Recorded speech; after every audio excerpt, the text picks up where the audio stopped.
Assalamualaikum warahmatullahi wabarakatuh. Bismillahirrahmanirrahim. Walhamdulillahirrahmanirrahim. Wassalatu wassalamu ala isrofil anbiya wal mursalin wa ala alihi washabihi ajmain, amma ba'du. Kepada yang terhormat Ibu Nur Mahmuda selaku dosen pengampu mata kuliah filsafat ilmu serta teman-teman yang saya banggakan, perkenalkan nama saya Kansa Firnafilda akan mempresentasikan hasil rangkuman saya yang berjudul Pierre Bailly. Biografi Pierre Bailly. Pierre Bailly dalam bahasa Prancis berarti Bel. 18 November 1647 sampai 28 Desember 1706 merupakan seorang filsuf dari Prancis yang merupakan pelopor masa pencerahan di Prancis. Pierre Bailly merupakan seorang pemikir yang sangat kritis. Karya yang terkenal merupakan Dictionnaire historique et érithique. Karya ini diterbitkan dalam 2 jilid tahun 1695 dan 1697.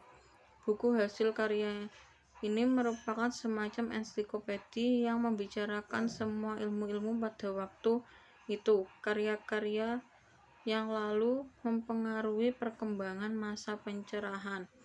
Bailly muncul di kota Carla-le-Comte yang lalu bernama Carla Bailey.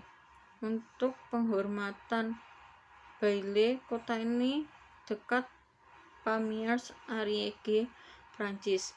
Ia mendapatkan edukasi dari ayahnya yang merupakan seorang pendeta Calvinis. Ia juga berusaha dapat di Akademi Puy-Laurens. Setelah itu, ia mengikuti perkumpulan kaum Jesuit di Toulouse. Ia pun lalu datang dan dilahirkan seorang Katolik Roma sebulan lalu, tepatnya tahun 1669. Setelah 7 bulan lalu, ia lagi dilahirkan seorang Calvinis dan melarikan diri ke Jenewa. Di sana ia pun berkenalan dengan René Descartes yang lalu melatihnya selama beberapa tahun. Ia bekerja di bawah nama Bailey untuk tutornya untuk macam-macam keluarga Farisi. Pada tahun 1675 ia dipilih dilahirkan ketua filsafat di Akademi Protestan di Sedan. Latar belakang pemikiran Pierre Bailly. Pierre Bailly, filsuf dan kritikus Prancis. Pierre Bailly termasuk di antara pemikir paling berpengaruh dan sekaligus paling misterius dalam sejarah. Richard Dawkins menggambarkannya sebagai tokoh intelektual kunci pada pergantian abad ke-18, dan dia kemudian dikenal sebagai Arsenal of the Enlightenment. Sumber gagasannya tentang toleransi, sekularisme, dan sejumlah isu lainnya. Terlepas dari kejelasan relatif dari efek Bailey pada penerus langsungnya, hanya ada sedikit kesepakatan tentang apa yang sebenarnya diyakini oleh Bailey sendiri. Dengan demikian, dia berada dalam posisi aneh untuk memiliki pengaruh yang mungkin tidak sepenuhnya disadari atau dimaksudkan oleh dia sendiri. Melalui periode awal ini, dia memperoleh eksistensi dari pekerjaan mengajar kasar yang bagaimana perlu menjauhkannya dari kehidupan ilmiah yang merupakan satu-satunya minatnya. Keberhasilan komersial dari publikasinya akhirnya memungkinkan pengabdian total pada beasiswa. Pengaruh Bailey seharusnya tidak mengejutkan karena dia sangat produktif dan banyak dibaca.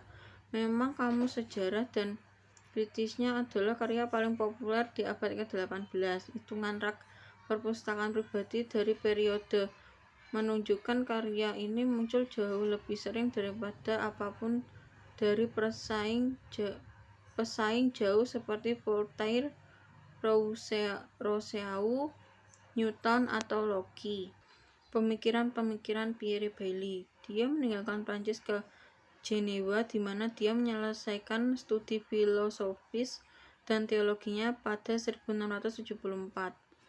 Ia kembali ke Prancis penyamaran dan menjadi tutor di Paris dan Rouen. Tahun berikutnya dia memperoleh jabatan profesor filsafat di Akademi Protestan Sedan sebagai anak didik Pierre Jurieu, seorang teolog super ortodoks yang menjadi musuh terbesar Bailly.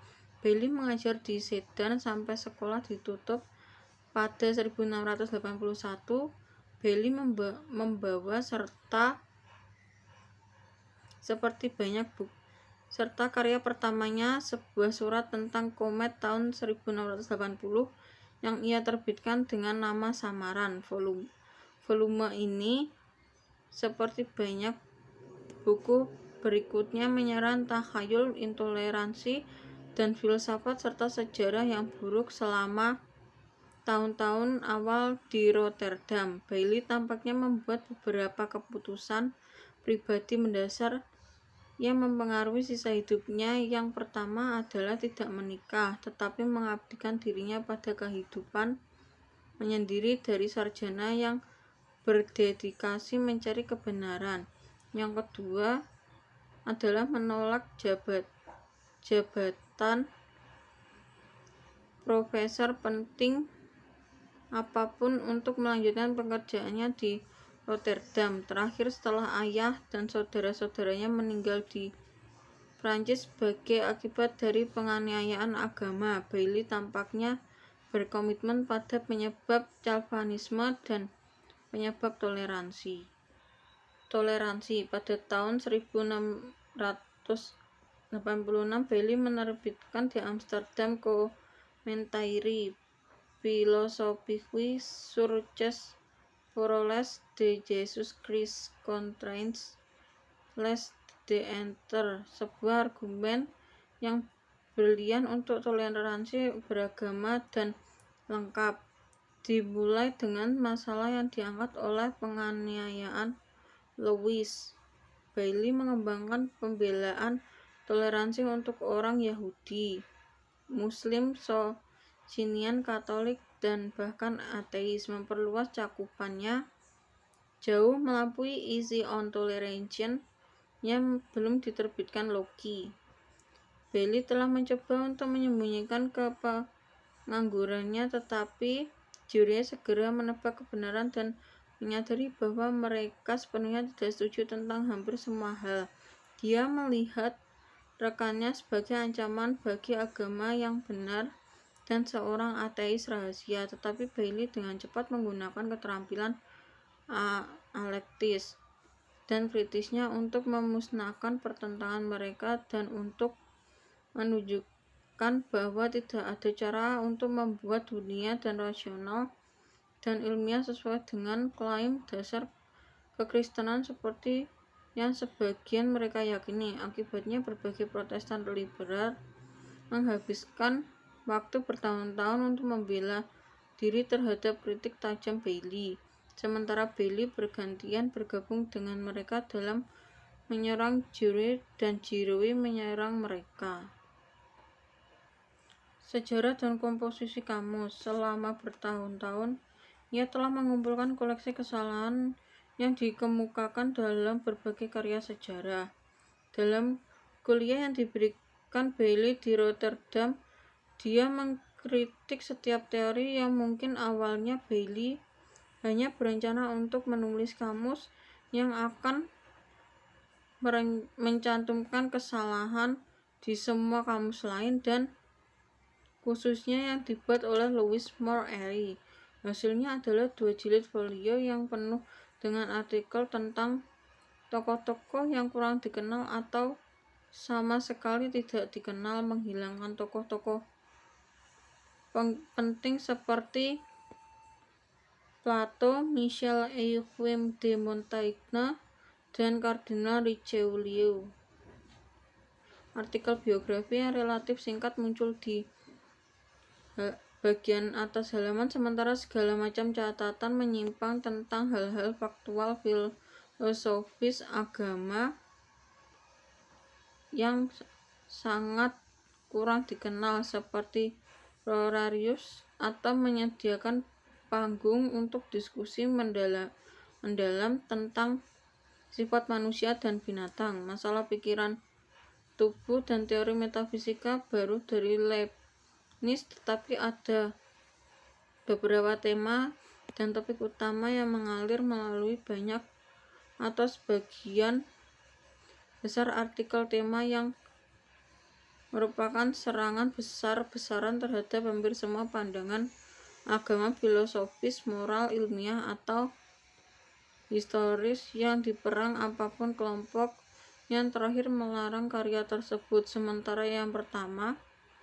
menuntut agar penulis merevisi atau menjelaskan pandangannya tentang karakter moral yang baik dari ateis, ketidakmampuan orang Kristen untuk menjawab pandangan Manichaean tentang sifat kejahatan, kekuatan, skeptisisme, perohanian, dan yang tidak bermoral. Sekian dari saya. Bila ada kata yang kurang menyenangkan atau yang sekiranya salah, mohon dimaafkan. Wassalamualaikum warahmatullahi wabarakatuh.